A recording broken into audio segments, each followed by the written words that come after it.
to Island Minds, the mental health podcast.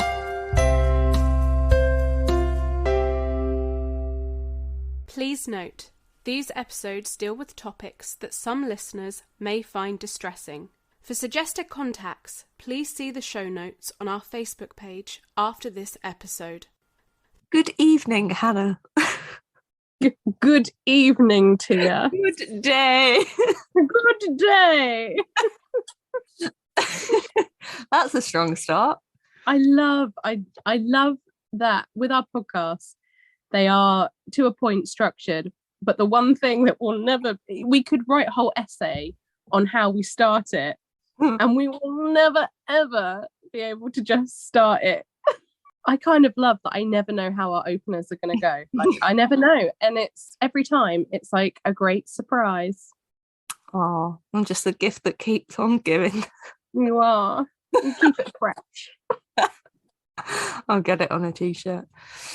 Oh dear. Well, yes, hello. Hello. Hi. Hi. Well, welcome to our listeners. I hope you're enjoying Welcome to the Eddie Munson Mourners Club. Oh no. Oh, dear, I'm sorry. This has started well, I think. It has started well. It's really nice because when we started, and for a long time, I think we were like, we are doing somber podcast with very serious source material, and we will not and we'll be professional and not show much humour at all. And now we're just like, well, I think I mean, yes, the topics we cover, they are somber, it can be quite intense, but also a lot of these experiences are balanced with real life. And I'm not saying that there's comedy in what we're talking about, but I think it's okay to see the light side of things. I mean, like Becky said, you just wouldn't be able to cope otherwise, would you? No. And it's also all right for us to just be ourselves, and there be some lightness to this. And we're not serious people, guys. Like, yeah, we have mental illnesses, but we're very silly. We are silly. Very silly. Okay. I think before we launch into sort of what is going to be covered in this episode, I just want to bring our listeners' attention to the fact that we have started a blog, because we're very aware that there are people out there that want to tell their story, but they aren't necessarily comfortable talking about their experience through a podcast. Some people are far more comfortable with writing. So the purpose of our blog is to give a voice to individuals that want to talk about their experience through written word. We have had a post already from the lovely Claire, who talks about her experience transitioning. So if you feel like that is something for you, then please do get in touch with us. You can email us or contact us on our social media channels. We will get back to you. We're not always the quickest at replying, we'll be very honest, but we do get there in the end.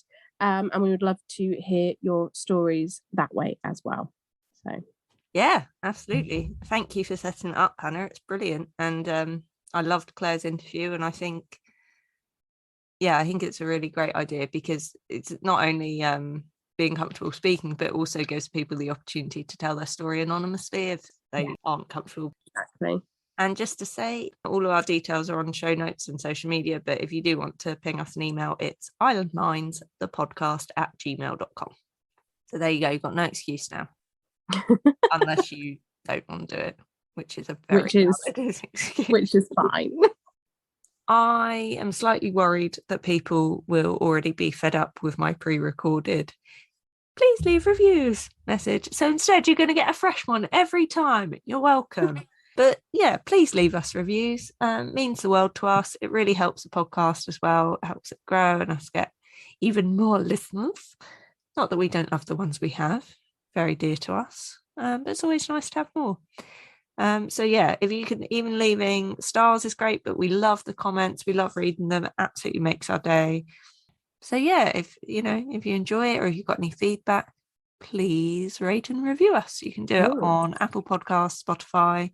You can get in touch with us on social media. We're on all of them and available to stream on all platforms. Speaking of getting in touch as well, we did mention on our last episode, and we put out a post about this. Our next episode is going to be Hannah and I rambling on about the phrase "it's okay not to be okay" and whether that is okay, because there's a lot of debate around that at the moment. And we've had a few of you give us feedback on your thoughts, but we'd really love to hear more and sort of, debate all of the arguments as much as possible. So please get in touch. In case you're not familiar with this conversation, it's about whether we're at a point where we're becoming blasé about people suffering. Like, are we saying, yeah, it's fine that you feel like shit, that's okay? Like, obviously there's two sides to it, and it's very nuanced, and that's something we want to discuss. But please let us know your thoughts. Yeah. And also, thank you to our supporters, because in July, I know we're still in July while we're recording this, we've had 100 downloads. Awesome. Yes. 100 downloads. There's me greedily asking for more, but we are doing great. Thank you so much, guys. We really appreciate it. So in this episode, some of the topics we are going to cover include PTSD, post-traumatic stress disorder, and PND, which is postnatal depression. Now, we have touched on postnatal depression very sort of gently in the past, but I think PTSD is a new one for us. Yeah, I think so. And I think, I think we talked about perinatal mental health quite a few times now, but I think, this is a very specific episode that we're covering, and PTSD for sure. Yeah. So I personally think that the term PTSD and postnatal depression are bounded around quite liberally without people really understanding or comprehending just kind of how serious they are for people. Yeah, definitely. I don't know how you feel. Like you said, I think it's a case that people don't really know what it looks like in reality. No, I think it's a term people hear quite a lot. And I think when people hear PTSD, the immediate connection is made to war. Mm-hmm. We are very familiar with that term being used when it comes to soldiers and anything to do with veterans. So for our listeners, post-traumatic stress disorder is basically developed after an individual experiences a traumatic event. Now, a traumatic event can be anything from war to road traffic accidents, traumatic birth, domestic abuse, anything like that. If you have experienced a traumatic event, you can be vulnerable to PTSD. Now, everyone has a reaction to trauma, but in the majority of cases, it becomes a painful memory rather than something that's destructive to your day-to-day life. But for about 20% of people in the UK, this statistic is from PTSD UK, around 20% of people go on to develop PTSD. So in the UK, that's around 6 million people. Wow. That's a lot of people. And I think there's a lot of stigma around PTSD. There are a lot of myths around PTSD. But the way PTSD UK describe it is they talk about how complex the brain is and how the brain has like a series of loops and functions. And PTSD is kind of like a memory filing error. Yeah. So when you're exposed to, say, a common example is like loud noises, your body, rather than being able to put the trauma as a memory, your brain kind of puts your body in danger mode, like you're back in that experience. It's happening again. So you kind of go into your fight, your flight response, or your freeze response, your flop, your fawn response. That's kind of how I've understood it from reading it. But that is just from reading it. I don't have experience with it, so I don't have an authentic kind of story to tell. But yeah, basically you go back into danger mode, and symptoms can include intrusive flashbacks, hypervigilance, and things like that. And also, again, it's really important to remember that with any of these topics that we talk about, one person's experience will be different to another's. Yes. So I think there's this tendency for people to be like, oh, she can't have anxiety because I have anxiety and I can do that. Well, yeah, that's great that you can do that. Yeah. It's like, you know, I don't have anxiety doing certain things, but I cannot even fathom getting onto a plane and traveling. You, on the other hand, have been to like the world's top 10 most dangerous places because you're a badass. And yet we both have anxiety, but we can do different things. So yeah, it's just important to remember, if you're listening to this and you think, oh, well, that's not my experience, that's fine. Everyone's story is their authentic truth, and it will be different. Mental health will always be different. It's not one size fits all, and there's no rule book for it. And it's even for, you know, your own experience, it can change and fluctuate and have no rhyme or reason. So but yeah, that's a really good point. What I have found very interesting about PTSD is it's the perfect example of how mental illness is not a new thing, and how it's not like this modern day fashionable fad that you see sort of, you know, talked about in social media quite a lot.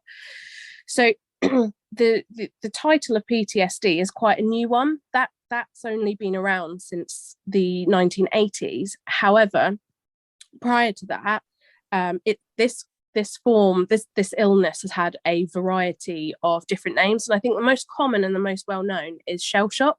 Yeah. So that was the condition attributed to soldiers coming back from World War One, but it's had lots of other titles. And when people say, oh, there never used to be, you know, mental health problems, etc., I just want them to hear this, because believe it or not, the first official, and I say official because there are documents that you could argue prove that it existed before this, but the first official written documentation of an illness like this, so it's called psychological distress, was actually written in 1900 BC.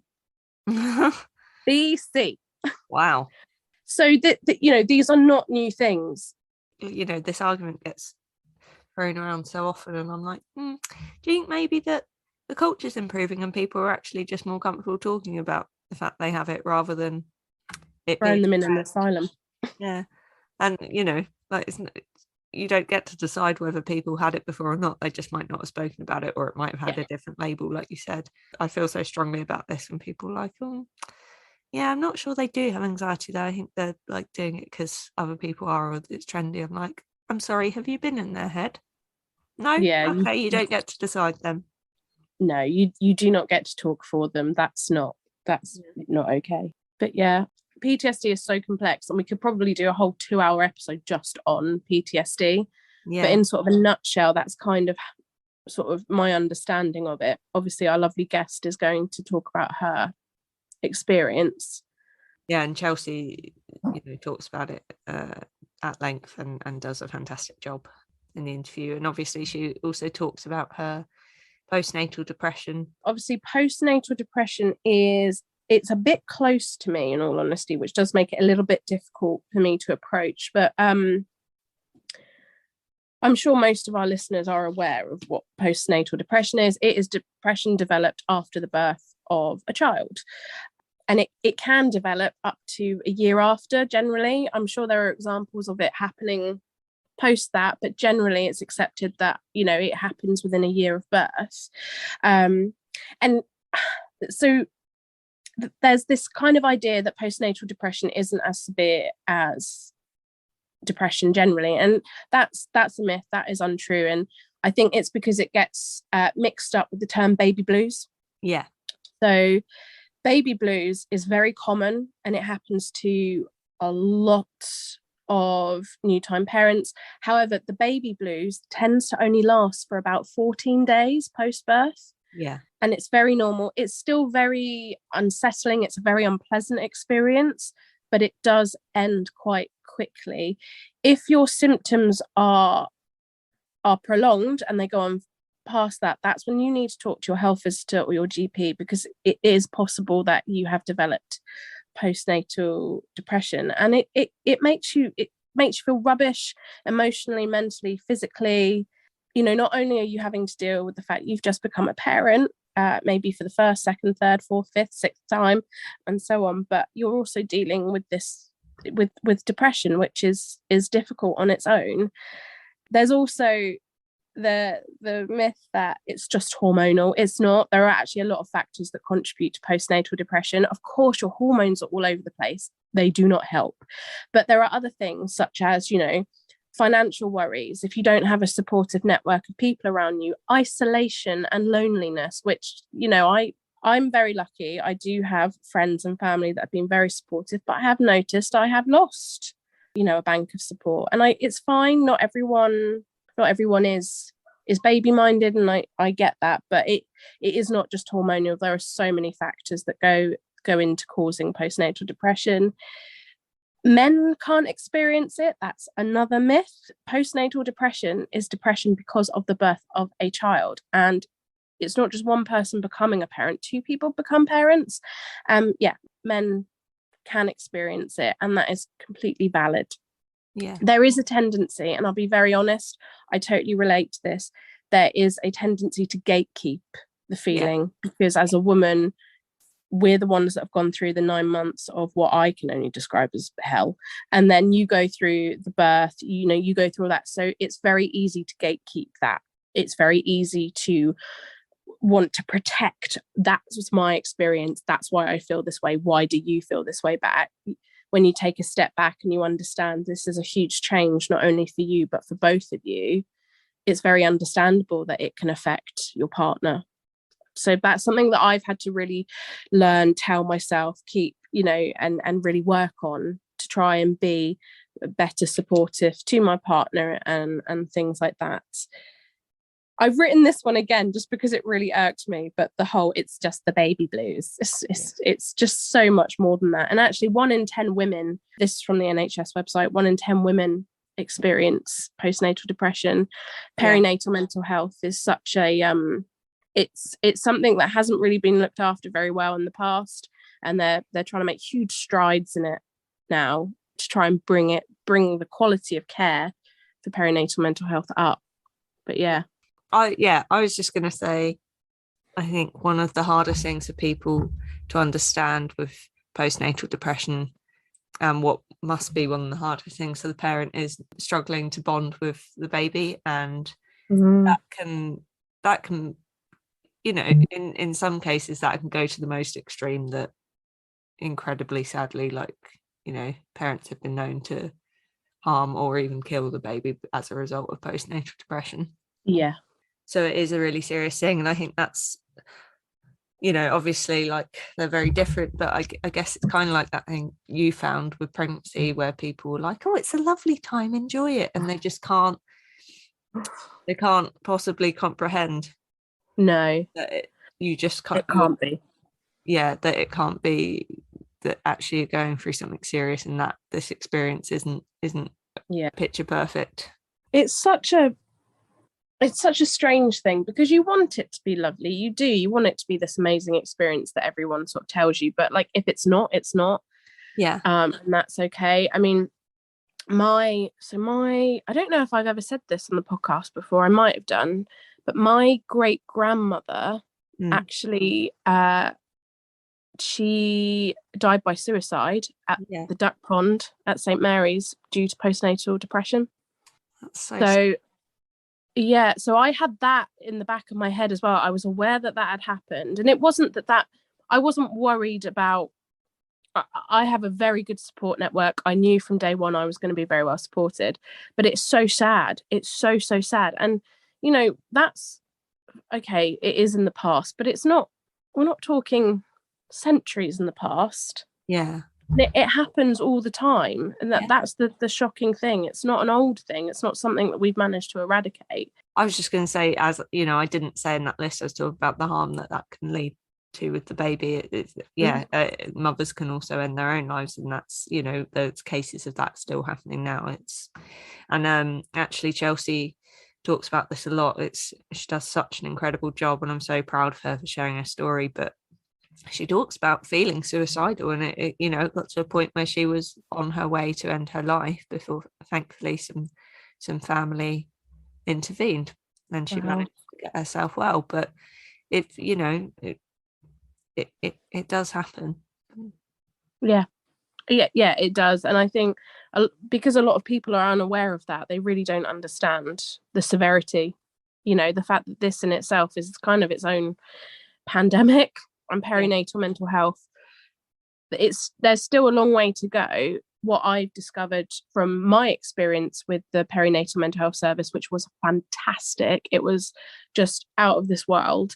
But remember, we spoke to Sophie in series 1 about her experience actually being the complete opposite. And I've spoken to her more recently, and actually, unfortunately, post-birth, the issues with the services were appalling, and they've launched a letter of complaint quite rightly. And I'm hoping maybe at some point she'll feel strong enough to come and talk about that. But, you know, it baffles me that the level of care I had here was outstanding, and the level of care up there, so that it's on the mainland, was so different. And it comes back to sort of underfunding and lack of investment in the services that are needed.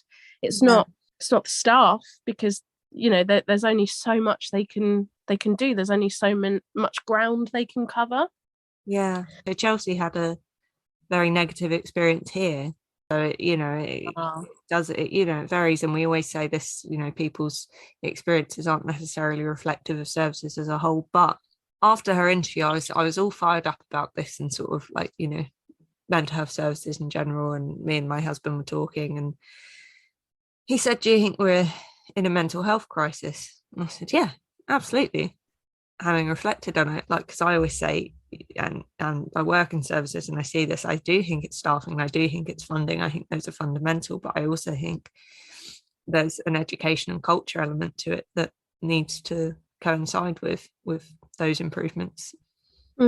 Yeah, and it's it's not a quick fix, and I'm so glad you had a great experience. And people do have great experiences, and there are great services. But yeah, like Chelsea and I talk about, as Becky and I have that idea of when people make mistakes and people slip through the cracks, what impact is that actually having on someone's life, and what are the repercussions of that? Yeah. There needs to be a consistency, doesn't there? Yeah. I know you wanted to talk a bit about how you've been doing, because I know you've been sort of reflecting on your mental health, your perinatal mental health with this episode, and sort of how you've been feeling. Yeah, so I'll be honest, sort of the past few weeks, apart from sort of like this sleep deprivation, which is perfectly normal, it does play tricks on your mind, and there being a bit of isolation and a bit of boredom, and not bored, you can't be bored obviously, but when it's you and baby all the time, you do start getting a bit of cabin fever. But apart from that, I believed I was doing very well. I thought I got over the sort of the trauma of the event of having Mallory. If you've not listened to the episode where I go into this, I've had a fear of dying in childbirth since about the age of 10 years old. Like, not just a fear, but like, I will die. That is what's going to happen. So I was convinced that there was no way through that situation where I was going to come out the other side of it. And in the end, she ended up being a sunroof baby because she didn't want to come out. And here I am. And we've been healing. We've been great. Mallory's great. She's just perfect in every way. I can confirm she is perfect. She is a squishum. And I thought I was doing really well. And then yesterday we were watching guilty pleasure. We were watching Gogglebox. And in this episode of Gogglebox, they showed a clip from a show called This Is Going to Hurt, which is based on a book, which is a collection of memoirs from an NHS doctor. And this particular clip was, you were kind of shown a side-by-side of an NHS hospital with one doctor on a whole ward, and then a private hospital. So this woman ends up being taken to the NHS hospital to be treated. And it started from the moment she was giving birth, before there was any issues. And I was feeding Mallory at the time. I started hyperventilating. I started getting warm. I started noticing that my arms were going numb, just watching this birth. And then when things started to go wrong, I went into full-blown panic mode. It was like my body was going back into that feeling of when I was in hospital, when I was terrified about all the things that could possibly go wrong. I was sweating. I had to get Mallory taken off of me. I had to get my breathing back down because I went into, it was like an immediate panic. There was no build up to it. It was just instant. And something a little similar happened today, very not as bad. It was very minor. Someone on Facebook shared an amazing post about looking after mums, because they're looking after their babies, so you need to look after mums. But it was a cartoon of a post C-section woman with the like the big plaster that you have across your scar, and just seeing that picture, I started sweating again. And I think since the birth, I've avoided everything, like call the midwife. I've avoided anything birth related. And last night was quite intense. I went into full-blown panic mode, and it took it quite a while to bring me back down. And then again, seeing that picture today wasn't quite as intense, but I felt sick. Like it was unpleasant and uncomfortable. So obviously I'm not quite 100% okay, and there is some, I don't want to use the word trauma, but there's obviously something I need to work through to be able to get past that connection of birth danger, because that's obviously what I'm doing. That's what my body is and my brain is doing. So while I am okay, I'm doing very well, there is a problem that I need to work on before it becomes a big problem, and it could potentially cause problems for my development with Mallory and so on. So I said to you when I was doing the research for this, I came across birth specific trauma, and it might not be PTSD, but a lot of people do experience trauma after birth, and that's partners as well. And I think that's really, like, sounds like it's a common thing. It makes perfect sense to me, especially given your fears around it. And I'm glad that you're able to be so reflective of that and be open about it. I'll be honest, I've done that kind of talk to the mirror a few times today, because the first couple of times I was talking through it, it was very hard to get through it without like feeling the breathing coming back on or feeling a bit teary. So I have gone, just in case it did, I know we talked about it privately, but in case it came up, I kind of prepared a bit so that I knew I would be able to talk about it. And I think that the further away from yesterday I get, the better it will be. But I know that the next time I come up against that, the same thing will happen. So I need to not avoid. I need to find a way of working through this, utilizing the skills I've had from therapy, and utilizing sort of the strength I know I have to sort of, deal with that head on when I'm ready. I'm not ready quite right now, but I will be. Check you out. Badass. The tools I got in therapy and use my own strength. I'm going to play that back to you on your bad days. Oh no. No, that's amazing. I'm really proud of you. Thank you. So we'll just dive straight into the interview. Chelsea's amazing interview. Thanks again for coming, Chelsea. Hi, Chelsea. Hi. Oh, thanks so much for coming onto the podcast. Really appreciate it. Thanks for letting me join. No, it's great to have you. So I know there's a lot you want to talk about. I know it's particularly around your experience with postnatal depression and PTSD. So in your own time, if you could tell me about your experience and your mental health journey. Yeah, sure. So I had IVF to start with to conceive my little girl, who is now 16 months. And we were really lucky in that I fell pregnant on the first round, which we were really lucky.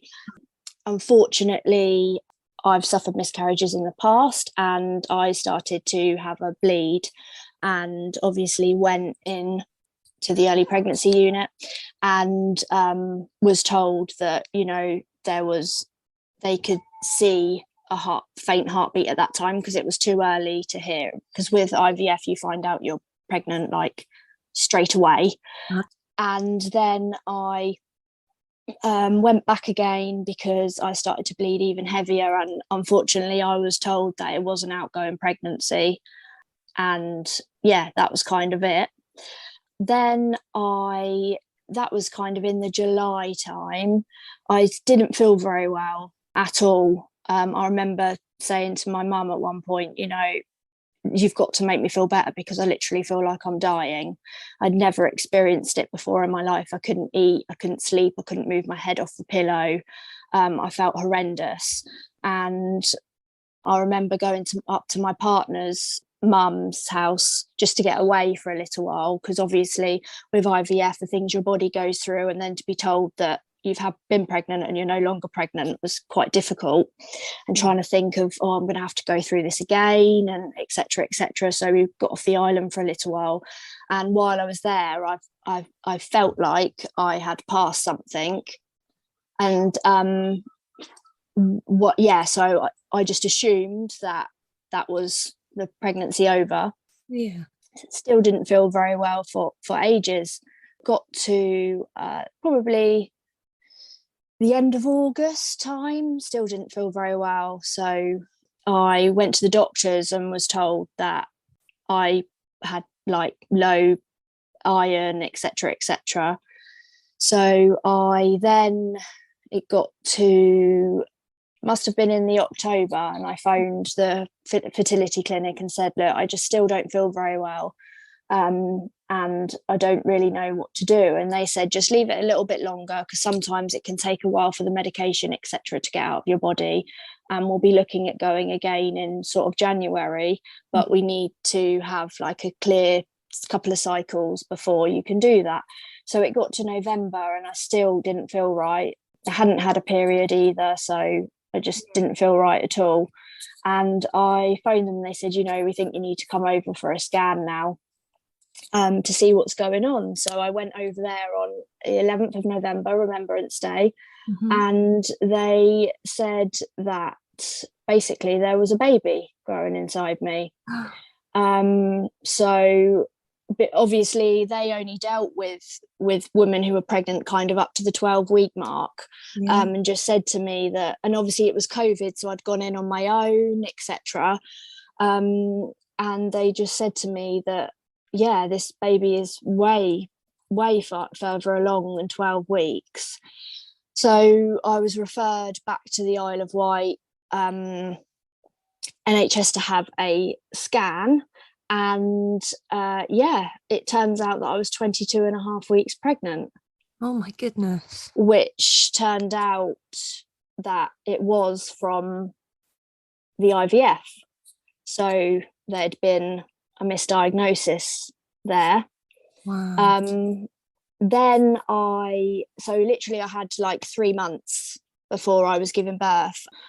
We'd also bought a puppy because we didn't think that we were going to have a child for a while. Yeah. And we'd also just bought a house. Okay. Wow. And the house needed quite a lot of work doing. So as you can imagine, it was a bit like, wow.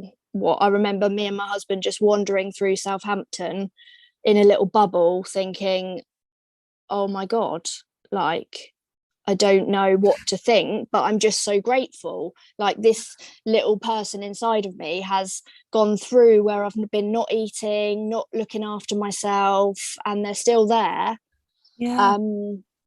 I just hoped that they were healthy, because obviously I'd missed the 12-week scan, which is the most important one. I'd missed, the Down syndrome tests, etc etc.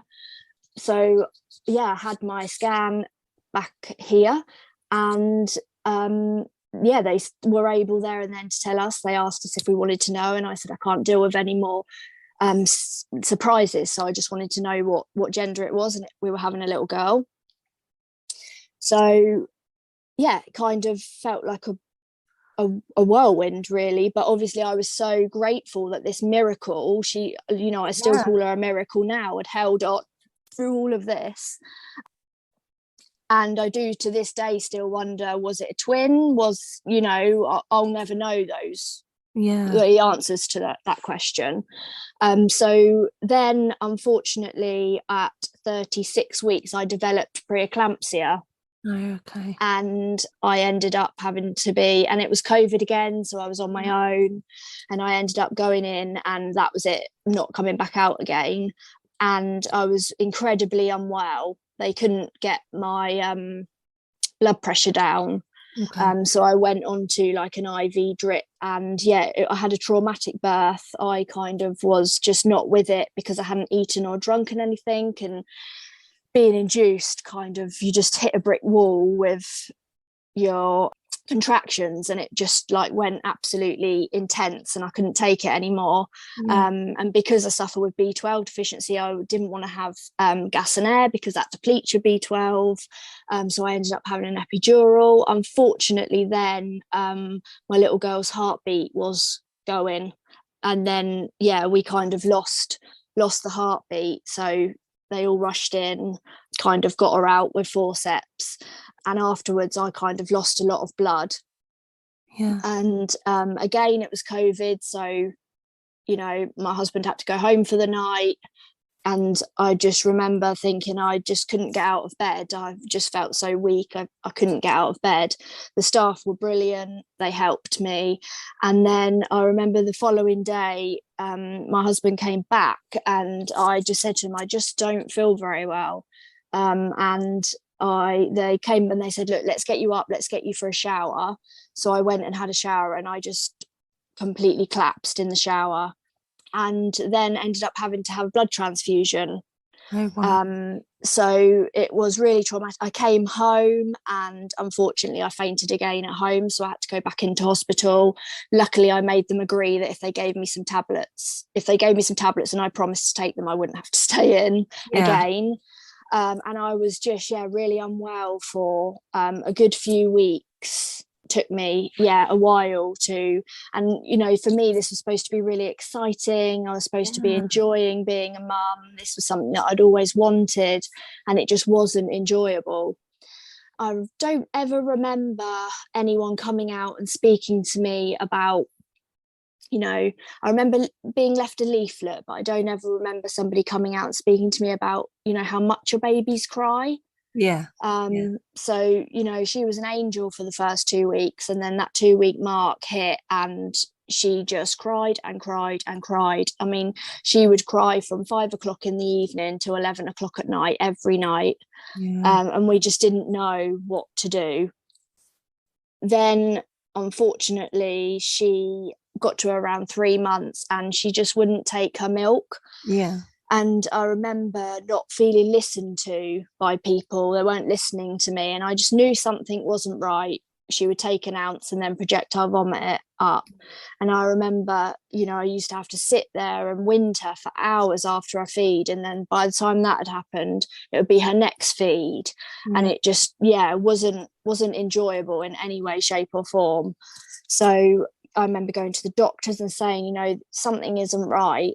And nobody would listen to me, and they just kept saying, one specific doctor just said to me, I don't know why we feel like winding is such a key thing in our country, because other countries don't do it. And I remember saying to her, look, I haven't come down here to be patronized. I've come down here because I really need your help. And if I don't wind her, she would just cry and cry and cry and cry and cry and cry, and I cannot cope with it.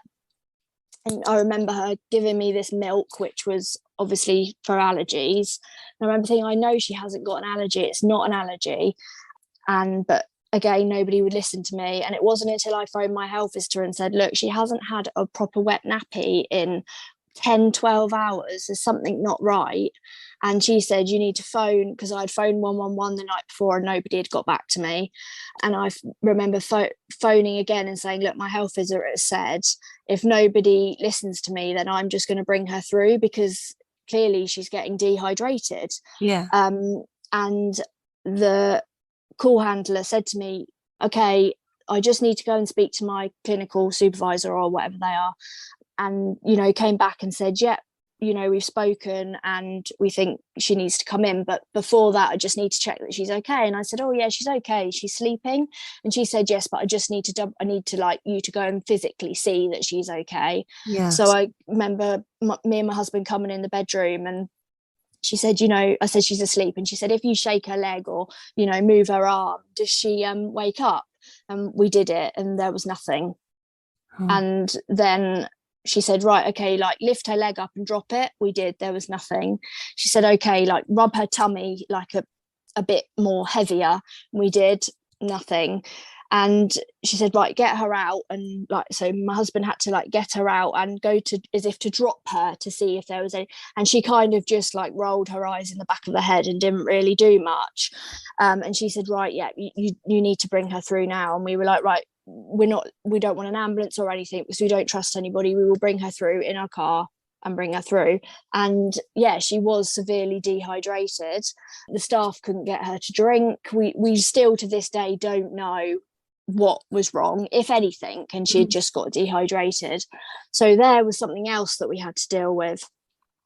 And then I think from there, really, after things started to kind of get better, my mental health didn't. Yeah. But I didn't have anything to cover it up with, I think. I think it was a case of everything that had been happening. I'd been just on overdrive. Yeah. Yeah. And yeah, it kind of got to the point where I couldn't cope with her crying. I couldn't cope with my husband leaving me. And I don't remember this part as such. Yeah. And I didn't realize what was happening. I didn't know. I just thought, this is the baby blues. This I'm okay. This is what being a mum is. And I remember my husband coming in one day and I was sat on the floor with my hands in my head, and my little girl was crying on the floor. And I remember my husband's told me since that that's the moment that he phoned my mum to say something isn't right here. We can't, like, he was getting to the point where he was too worried to leave her in my care. Yeah. And it's not that I ever wanted to harm her, but I had just gotten into this place where I just couldn't cope, but I didn't realize that. I thought I was coping. And then I remember saying to my mum, I can't do this. I can't be her mum. I just can't be her mum. She needs somebody better. She's better off with Craig, which is my husband. She's better off with him. I can't be her mum.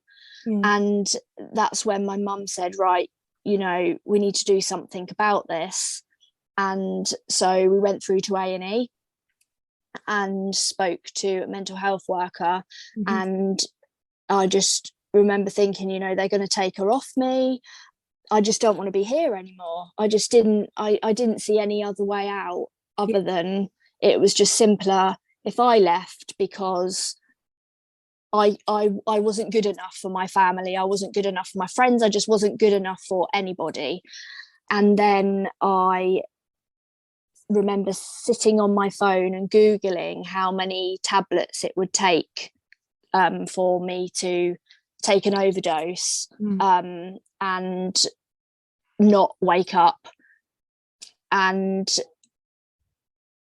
after that, I remember thinking, I'd gone with home treatment team and they were trying to help me. But because I didn't really realise what was happening, when they were saying to me, is it safe enough to leave medication here? I was kind of going, well, of course it is. What do you think I'm going to do, kind of thing? And then the final straw was I had Googled again how fast you would have to drive off a cliff to die. Okay. And my husband had said something to me. I can't even remember what it was. It was something along the lines of, you're not coping, and I just took it completely the wrong way. And I packed a bag of like minimal stuff. Like it wasn't even much. It was like my phone, my charger, a nightie, not much. And I just took my bag and I just threw everything else at him. And I said, if you can do a better job, you do it, because she quite clearly is better off without me. And I just walked out, got in my car. And at that moment in time, he must have phoned my mum, and I was due to go and get my nails done. And I thought to myself, you know, everybody will think I'm getting my nails done because that's where I should be. And my mum phoned me on the hands-free and said, "You all right?" And I just said, "Yeah, I'm fine." And she said, "Where are you going?" I said, "Oh, I'm going to get my nails done." And at this point, I was driving out to Compton. Yeah. And she said, "No, you're not." And that I just literally completely broke down and just said, I don't want to be here anymore. I can't do this. I can't be a mum. And I just remember her saying to me, "Right, go to your sister's now and I will meet you there," mum being at work, "and I will meet you there." And she met me there. And yeah, I basically just said, I just don't want to be here anymore. That's my only way out. Yeah. I can't do this. It's better. She's better off without me. Craig's better off without me. And then that following day, home, I saw a consultant psychiatrist, I'm not quite sure what they're called, at the mental health unit on the Isle of Wight. And I remember them saying to me, "You just need some respite." And I was kind of saying, you know, respite from what? You know, this is what being a mum is like, but I just don't like myself. There was nothing there, just nothing. And I guess I wasn't eating, etc., which all has an impact on how you're feeling. And I remember her saying to me, you know, "We are looking at other placements because we're all out of options of how to help you. You know, you're not getting better. You are getting worse. Your mental health is declining." And I remember saying, "Well, what are you going to do? Like, take me away then?" And I didn't want to be an inpatient there. That just wasn't an option. And I remember her saying, "You just need to go to sleep. Like, you need to sleep. You haven't been sleeping. You need to sleep. So you just need a bit of respite. The other option is the mother and baby unit." And I just kind of freaked out and said, because at this point, Ada had gone, my little girl had gone to live with my mum for a week because I just couldn't cope. So I didn't have her at home. And I remember thinking, yeah, but you're going to make me take her with me. Yeah. You know, that isn't, I can't do it.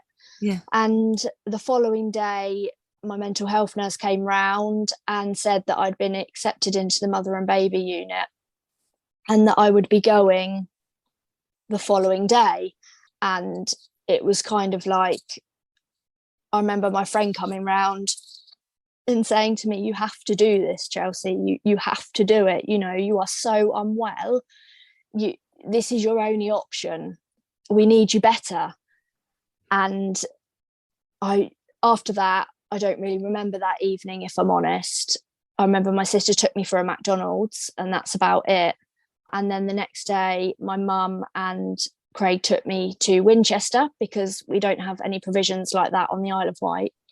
And I remember sitting in the car, my anxiety was sky high. All I could do was pick my nails and sit up, and my shoulder just really tense. And I remember thinking, I just want to grab hold of that steering wheel. If I knew that my mum, my little girl, and my husband wouldn't die, I would grab hold of that steering wheel right now and I would just turn the wheel so we crashed, as long as I died. But what stopped me was the fact that I could potentially kill them, and that wasn't what my hope was. My hope was for me to die. And yeah, the next 2 weeks at the unit was just awful. And I remember them dropping me in, and I remember saying things like, "Oh, I'm just pretending, you know, I am okay, I'm fine, I'm just pretending. What if I tell you that this is all a joke, and you know, I'm fine, and I can just go home." And the last thing I remember is screaming at my mum and my husband when they had to leave, saying, "Please do not leave me here. Do not leave me here. You can't leave me here." And then that's all I remember of that next 2 weeks, after seeing consultants and junior doctors and psychiatrists. And I just remember that the psychiatrist saying to me, after I'd finally they heavily medicated me, and I remember her saying to me, "Chelsea, you have severe postnatal depression. Yeah. You know, you are really, really unwell, and this has been going on for a long time. You know, the babies and mums we have in, the babies are 2 weeks old, 4 weeks old, and at this point my little girl was 5 months old. Wow. So she was the oldest baby in there, which was awful feeling, because I've left her like this for 5 months. You know, what have I done to her? It's, you know, then obviously the guilt, etc., sinks in, and I remained in the unit for 3 months. Yeah. And I watched lots of mums come and go with their babies, and it was a real long journey in there, a real long journey. I went through lots of different emotions, anger, guilt, and I remember to start with thinking, they're not doing anything for me, just send me home. Like, you're not doing anything for me, you're not doing what you said you were doing. I've gone from not looking after my child for a week or 2 weeks or however long it was, to me having to look after my child 24/7. I can't do it. And I remember them saying to me, do you know what, okay, I think we were 4 weeks in or 6 weeks in. I remember them saying to me, okay, that's fine, you go home for a weekend, because where we live on the island, it was difficult just to go home for a day, which was what it normally would have been. And I came home, and Craig's sister came down for the weekend, and the weekend was horrendous. Yeah. And that was the moment that it clicked for me that I need to be in the mother and baby unit to get myself better. Yeah. And I went back there, not wanting to be there, but I stayed there. And my family, my mum, my husband and my sister my dad would come and visit me every weekend. But the impact of this as well on my husband, because he was missing out on 3 months of his daughter's life for me, you know, and I'd done this to my family. I had done this, you know, she was missing out on her cousins, you know, on her auntie and uncle. She was missing out on her grandparents. Craig's family don't live on the island, so he was on the island by himself. And I was doing all of this, and I couldn't get over that, the fact that this was me. So I finally left in the November. I went in the September. I finally left in the November, and I remember thinking, I'm so happy to be home. But I came home and I really, really struggled, and I found that I missed the unit. I missed somebody giving me my medication. I missed somebody being on standby when I was having a meltdown to help me go through strategies, because, you know, I'm sure there's lots of people out there who have been somewhere or been to a group for, you know, emotional coping skills or something, and thinking in the moment, yeah, this is really helping, but then to come out and use them when you really need them is really hard. You know, how do you use something when you've learned it when you're not in that moment? You know, putting something in place just wasn't working. So I came home, and unfortunately I had a really poor service from a mental health team, and things went back downhill again. And then I finally had perinatal, but it was all over Zoom, and I was used to somebody being there and helping me. And I was doing all of these things, but nothing was working, nothing was helping me. And I'd done this, I'd done my therapy sessions, I'd done my emotional coping skills, I'd done my stress and anxiety management group, I'd done relaxation, I'd done meditation, I'd done my sensory box, I'd done all of these things. And I just said to my nurse, I said, nobody's listening to me, but there's a block. You can tell me until you're blue in the face that I'm a good mum, and, you know, there is a bond, although it needs to be strengthened. There is a bond between you and your daughter, and, you know, you haven't done this, you've got a mental health illness. And nothing would go in it. I just couldn't, you know, I couldn't sleep. Obviously with medication it made it easier, but I just remember thinking, I'm doing this is me, what a horrible person. I don't deserve to be here. I don't deserve to have a family. I don't deserve to have my close friends. like, what have I done so wrong in my life to have to be like this? There's people really suffering out there, and here I am, you know, I've got all this support around me, and I'm just not getting better. What is wrong? And it literally has been in the last 2 months, 3 months, where I've started getting really vivid, horrendous nightmares that are just awful. You know, I would feel sick as myself to even say it. Yeah. And you know, I can't drive past the hospital, and if you know, we're going to B&Q, for example, or something, and my husband's driving, I come over all sweaty, I feel sick, the palms of my hand are disgusting. I can feel my breathing getting really heavy. Just taking Ada out on my own, I really, really struggle. I feel like people are judging me. I feel like they're thinking that I don't deserve her. You know, I'm an awful mum. What have I put her through? You know, and I should be so lucky to have her. I tried so hard and all of that. It's really impacted my life that when I had a phone call from my consultant and my nurse, she said, you know, Chelsea, I think you what you're telling me is PTSD symptoms. Yeah. And I kind of just broke down thinking, oh my goodness, I'm not, you know, I'm not, there's finally something else, because if this was postnatal depression, why am I not getting better? Yeah. You know, and when my consultant phoned me, I said, if something isn't done, I'm going to end up back in hospital. But unfortunately, because my daughter's over a year, I'm not going to be able to go into the mother and baby unit. And I hate to think, you know, that type of acute unit just isn't for me. It scares the life out of me. There's some incredibly ill people in there that need the help more than I do.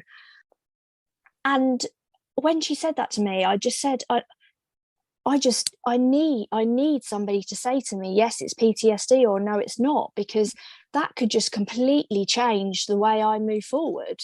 Yeah. And then my psychiatrist finally said to me, Chelsea, you have PTSD, you know. And I said, but why now? And she said to me, because you've had such severe postnatal depression, that you've been so low that everything's been masked. Yeah. You know, you can't think about anything, let alone, you know, you can put one foot in front of the other. Yeah. But now that has, you know, you are in a completely different place to where you were when you first came into the unit, that your brain is almost allowing things to come to the front now. But because it's trauma, you're reliving it in different ways. You know, you're reliving it by going past the hospital.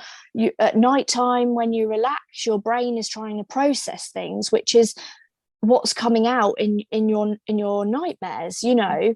And I remember saying to her, I would rather not go to sleep at night than keep having these nightmares. Yeah. Because it's getting to the point where I can't deal with them. It's impacting on my whole day. You know, when I get up, I feel like I've got a hangover because I'm so tired, on top of your medication that you're taking. And then to try and parent, and, you know, with mental illness, when you have a bad day, that day swipes you off your feet. You can't think, you can't function, and all I want to do is put my pillow over my head and cry and stay in bed. But when you have a child, you can't do that. When you've got to go to work or run a home, you know, a dog needs walking. My husband's got to go to work. If he doesn't go to work, we don't have an income. So then you risk losing your home. There's so much connected with it all that I just kind of, you know, I do feel like now, you know, I have come a long way in my recovery, and things I've learned, such as, you know, telling myself thoughts aren't facts, that the 5-finger breathing technique works for me, you know, putting my hands in ice cubes or rubbing them on the back of my neck, those sort of things work for me. But it's been a really, really, really long time to get me to where I am now. And I know that I'm only now just starting trauma therapy treatment. Mm. And I know that I've got such a long road ahead of me. And some days I just think I can't do this. And now my bond with my daughter is getting better, but she's 16 months old. Yeah. And I feel like I've lost, or it's been robbed from me having a baby, because I've got a toddler now and I don't even know what it's like having a baby. I couldn't tell you. I've just jumped straight into a toddler, which has its own challenges as it is, because, she's now a toddler. She's got a mind of her own. Yeah. And I'm still feeling that I'm not good enough for her and I'm not doing enough for her. And, I need to be a better mum and a better wife. So my guilt and all of that still stay with me every day. I also feel like, where was those times where I was up, or, luckily she sleeps through the night, but where was those times where I was up through the night with her, having those bonding times, that skin to skin, those things that are really important, and we get told over and over and over and over again that they're really important. Mm. But what happens when you don't remember them? Or maybe I didn't even do that, maybe that's why I don't remember it. But I just feel like it's not okay for me to say I don't remember having a baby, or I feel like I now feel like I'm babysitting somebody else's. That's the best I can describe it. I feel like I'm babysitting somebody else's child, because I haven't seen her through in what I would say having a baby is supposed to look like. Yeah. So that still has its challenges now. And I am still under the perinatal team now, and I don't know how long that's going to be for. So I think it's one of those situations where, I know they say recovery isn't linear, goes up and down and round, but everybody's recovery is different. And why isn't mine progressing? Why isn't mine, why aren't I getting to the point where I can, it's horrible for me to say this breaks my heart, but I'm going to say it because it's my reality. And excuse me if I do get upset. No, that's okay. I can only tell Ada that I love her at night time when she's going to bed, in case anything happens to her. I can't, other than that, I can't tell her that anymore. Well, not anymore. I haven't been able to. I've only recently, the last 6 months, been able to say it at night time. And that's heartbreaking as a mum. Yeah. That's heartbreaking as a mum. That's heartbreaking as a husband to hear that. Yeah. It's heartbreaking to have wanted a child so badly and only be able to say that now when she's 16 months old. She was a year before I could tell her I loved her, and that isn't right. That isn't okay. That sounds really lonely for you. Yeah, it is, because she's got a dad who loves her, to the moon, stars and back again with everything. And obviously I would protect her. I never want to see any harm come to her. I'm there for her whenever she needs me. But I also can't fake that towards her. And I just hope and pray that as my recovery progresses, I'm able to shout it from the rooftops that I love her, every bit about her, the challenging moments, her crying, because that's a real trigger for me. Her crying and whining I find incredibly difficult and challenging to deal with. Yeah. So I think that's where I am at now. Yeah. With it. Wow. Yeah. I mean, as I said just now, I don't know how to put into words. Like there isn't a phrase that covers like how much you've been through, and I don't think anyone should have to go through that much in a lifetime, let alone that short a period. And I'm really sorry that you have, and for the experience you've had through that, particularly in terms of not getting the right support that you needed. And I know it's still ongoing, and it still a process for you, but I think you're doing incredibly, and I think you're amazing for coming on here to talk about it. Thank you. I think that, you know, as I have said to you before as well, I wonder how many other mums and dads, you know, families, because it's a ripple effect, isn't it, in your family? Happens to one person, the ripple effect, you know, how many other families are going through, you know, not necessarily this exact thing, but, you know, postnatal depression in itself is horrible. It's a horrible place to be, horrible to watch somebody going through that. And I wonder how many other people are feeling this and don't know where to turn, don't know where the support is, you know, even, you know, as I said, just having to go to Winchester to a mother and baby unit, the impacts on, you know, the family financially. And, you know, my husband missed out on 3 months of his child's life, and or just seeing her every weekend, or at one point it was so difficult for me to say goodbye that they had to stop coming over for a week. And I don't want anyone else to feel alone. I don't want anyone else to feel that they're not worthy of support, because you so are. You matter, you're important. You're not just another number, however it might just feel, another statistic. You really are important and you really matter.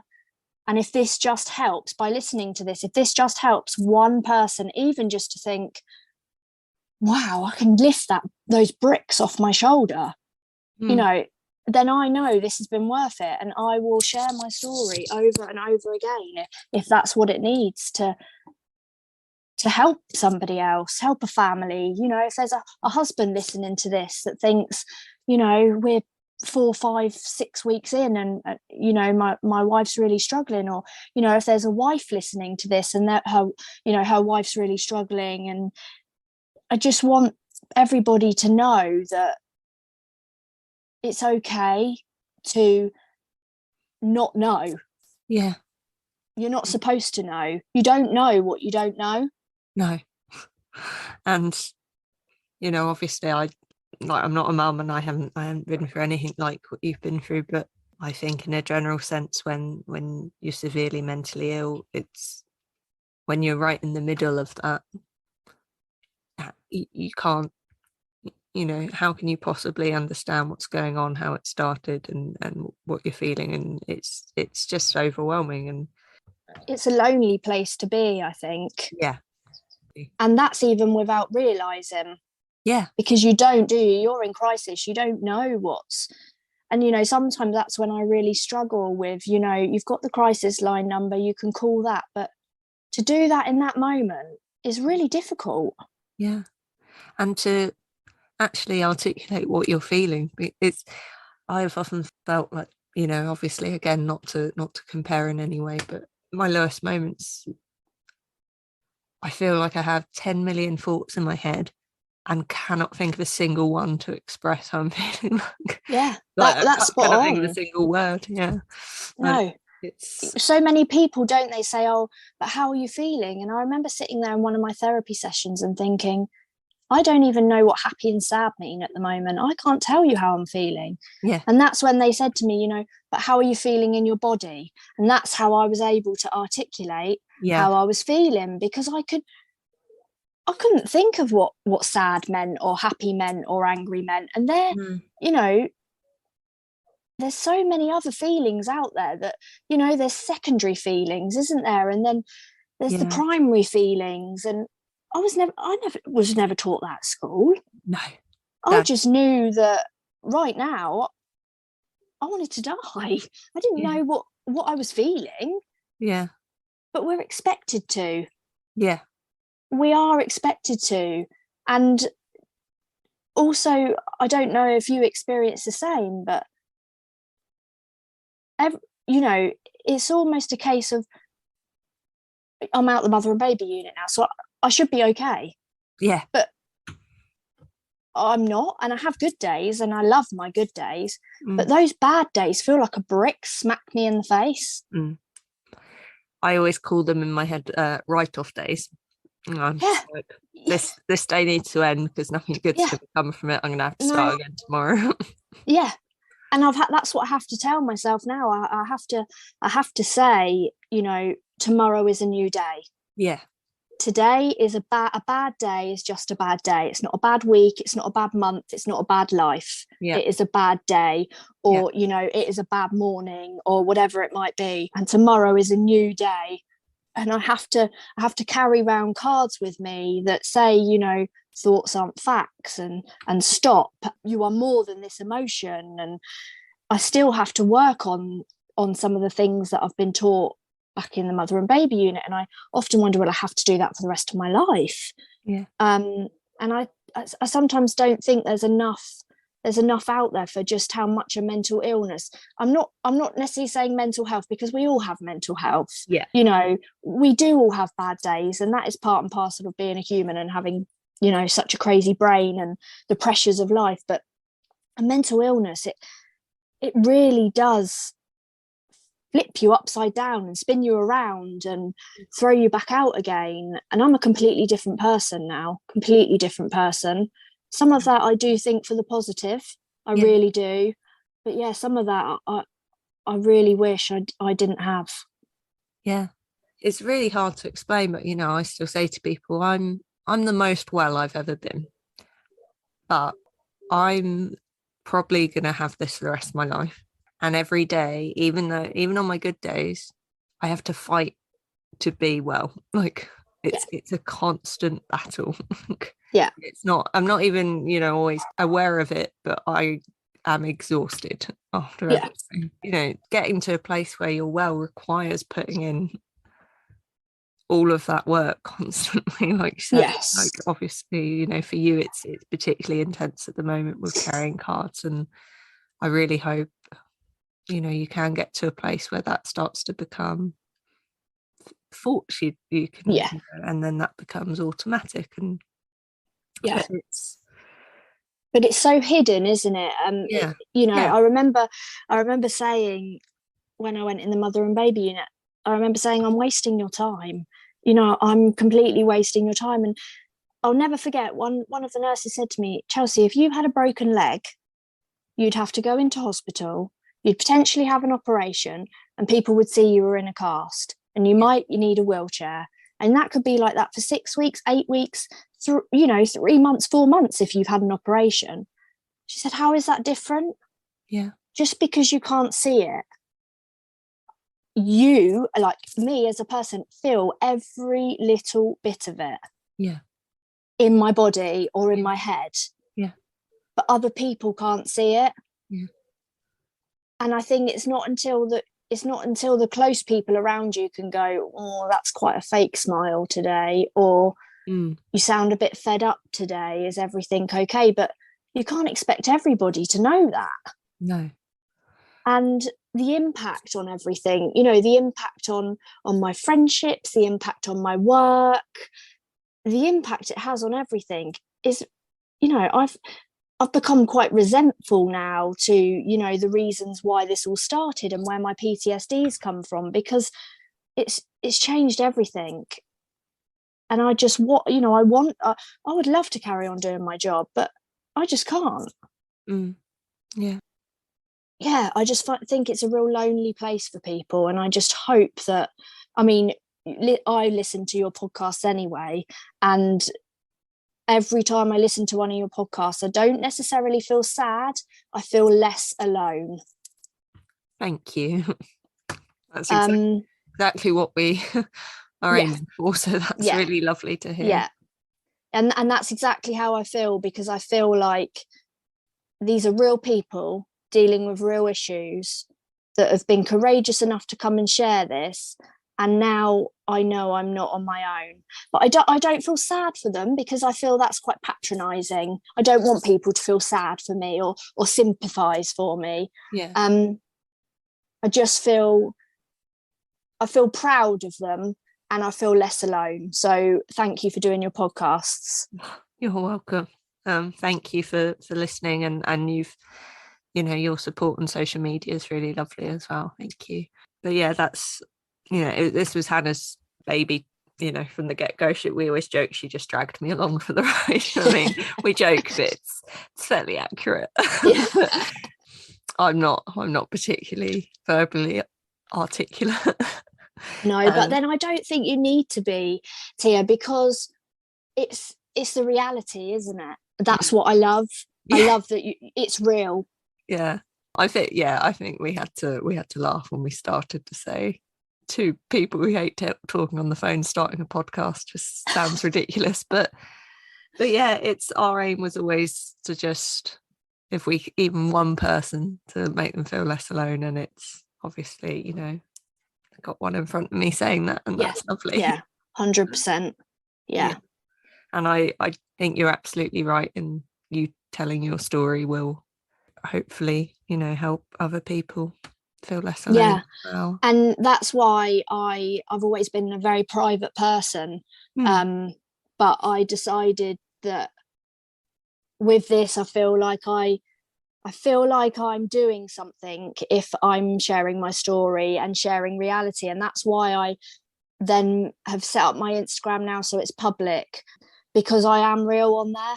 It is the raw reality of parenting. It's at the Howard family doing life, because that's all we're doing. Just trying to do life. That is exactly what we're doing. Yeah, it sounds fantastic. There's a bit of a mixture of everything on there, but you know, it is just doing life. That's what we're doing, trying to get through day-to-day life, like everybody's trying to do. Yeah. And I'd like to think now that I am a mental health advocate, because I will share it till it helps anybody. It's just so important. So that is why I feel, you know, social media is so big now, isn't it, that I thought it was just the perfect opportunity to kind of share, you know, you're not alone. Even if you don't have to talk to anybody, you could visit my page and see. I mean, even for example, yesterday I put a post up. Yesterday was an awful day. And I remember laying on my bed at dinner time and thinking, I just want to close my eyes and the ground to swallow me up and just say to me, you know, it's going to be better, it's going to be fine, you're going to wake up tomorrow and everything's going to be fine. But that's not reality. And I just thought, do you know what, I'm going to share that, because there could be someone else feeling like that.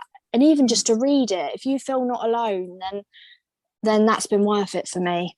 Yeah, it's a really odd thing to explain, because you know, when people understand how you feel or are going through something similar, you think, well, I'm not glad that you're suffering, but it's just that it's solidarity, isn't it? And and it validates how you're feeling, and like we say, just makes you feel less alone. And like all those times you've told yourself you didn't deserve help, or you know, there are people worse than you, and you think, actually I do, and you know, what I'm feeling is valid, and you know, and that's spot on, because I don't want people to, I don't want sympathy, I don't want people to feel sorry for me, but what I want people to think is, that's really helped me, even if it's just this hour, even if it's just this morning or this afternoon or that day, that's helped me today, and I know that I'm not alone. And that's spot on, exactly what I want from it. And you know, the ways I manage, it doesn't work or learn, it doesn't work for everybody, but if that again could help one person, then it's all been worth it. And as I was saying to you before, like, especially perinatal mental health, there is not enough awareness out there.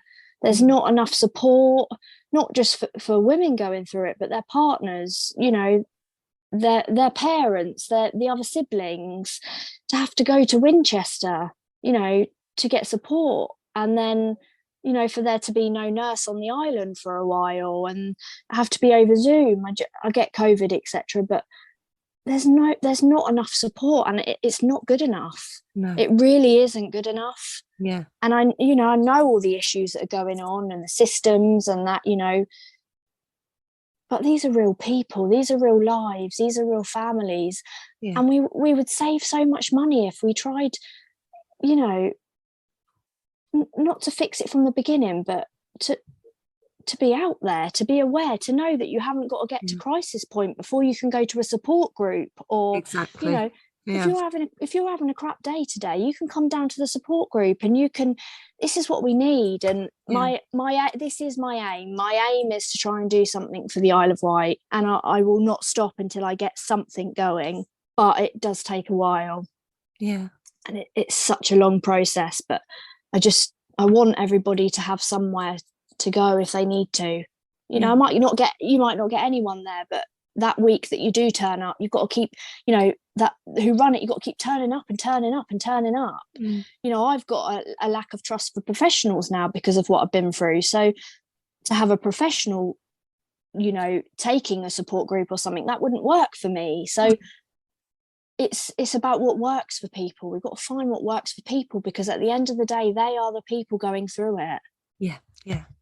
And you're so right about it getting to the crisis point as well. Like if you had a wound that, you know, was going to start getting infected, you wouldn't leave it to, like, you know, the worst case scenario point of that, would you? Until it's like, oh, sorry, we've got to chop your leg off now. Like, you know, it just makes no sense. And I've said before, like, aside from the ethical point of view of helping people, in terms of common sense, if you give them the proper treatment to begin with and earlier on, cost-wise, like you said, they're not going to keep coming in on conveyor belt. They're not going to be at crisis point and need to stay in longer because you left it so long that it's now like needs severe intervention. It makes absolutely no sense. No, it really doesn't. And, you know, out of it all, those people are suffering more trauma than what they needed to suffer. It's I find that we won't deal with it until crisis. Well, let's do some preventative work. Let's do some work on the ground. Let's just help people and support people to know that what you're feeling is okay, but we can do something about it to help you now. Let's support you now. Let's empower you to be able to deal with this, so we don't get these, you know, mental illnesses. We kind of get it when it's a mental health need at that moment. It just baffles me. It really does. And I know there's loads of hoops and that people have to jump through, but like you said, it's just a bit of common sense, surely. Yeah, definitely. That sounds really, like, it's really lovely that you'd like to start a support group as well. I think that's amazing.